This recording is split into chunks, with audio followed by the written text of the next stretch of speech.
From Keene in the Shire, the Liberty Media capital of the world, this is Daryl W. Perry, host of FPP Radio News for Wednesday, October 12th, 2016. Silver is trading at $17.42 per ounce. Gold is valued at $1,252 per ounce. And according to BitcoinAverage.com, the average price of Bitcoin is $640.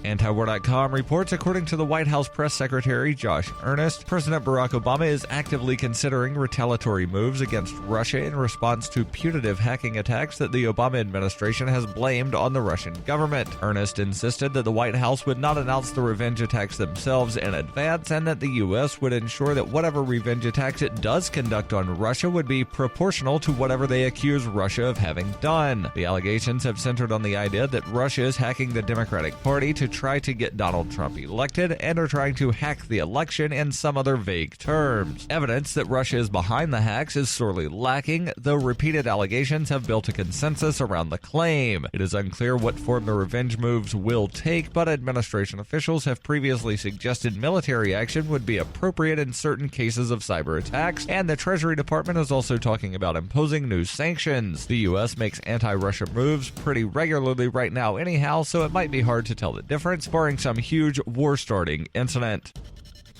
For nearly 40 years, Roberts & Roberts Brokerage has been a trusted source for buying and selling precious metals like gold and silver. They also take Bitcoin for precious metal purchases and have permanently removed the minimum purchase amount for all orders paid in the digital currency. Call Roberts & Roberts today for knowledgeable advice on buying and selling precious metals and a forward-thinking approach to new technologies. 800-874-9760 or visit online at rrbi.co. UPI reports an independent U.S. government labor agency believes that college football players are effectively statutory employees of the schools they play for and that some restrictions placed on them are illegal. That was the conclusion reached by the National Labor Relations Board in a memorandum drafted last month concerning student athletes at Northwestern University's football team. The NLRB said Northwestern must eliminate such unlawful restrictions on athletes, such as bans on social media communication, speaking with media, and discussing health and safety issues. The memo, however, may only apply to private universities since the National Labor Relations Board only has authority over private employers, which public schools are not. The board in August made a similar judgment concerning graduate students on private campuses. There are 17 private universities in the Football Bowl subdivision, the sport's top level, including Notre Dame, Stanford, and the University of Southern California. The Labor Board's position could mostly affect players' use of social media. Many schools have prohibitions on player communications via social media channels during the football season. Northwestern once had a policy barring players from speaking to media on their own. The NLRB's new rules, though, would invalidate a restriction like that in the future. Though the NLRB concluded that collegiate athletes are employees, the memo does not address the issue of financial compensation.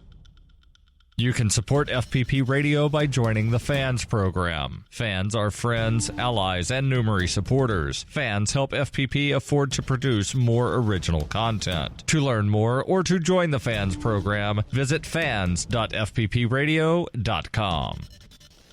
Reuters reports federal prosecutors said on Tuesday that they will seek a criminal contempt charge against Maricopa County, Arizona Sheriff Joe Arpaio, known for his tough stance on illegal immigration and for violating a court order in 2007 against racial profiling. John Keller, a trial attorney with the Public Integrity Section of the U.S. Department of Justice, told Judge Susan Bolton in a U.S. District Court in Phoenix that Arpaio, who did not attend the hearing, should be criminally charged. Keller said they are seeking no more than 6 months incarceration for the 84-year-old sheriff, citing his age and other factors. Bolton directed Keller to file a formal complaint against Arpaio by Wednesday. The case centers on U.S. District Judge Murray Snow's ruling that Arpaio intentionally violated a 2011 court order barring the sheriff's office from stopping and detaining drivers solely based on the suspicion that they are in the country illegally. Those stops continued for another 18 months. In August, Snow recommended Arpaio face criminal charges for ignoring the court order arising out of the judge's ruling that the sheriff and his deputies were guilty of racial profiling of Latino drivers. The case was assigned to a different judge after the recommendation. In a statement, Arpaio blasted the Department of Justice under Barack Obama, charging that it was trying to influence the outcome of the November 8th general election.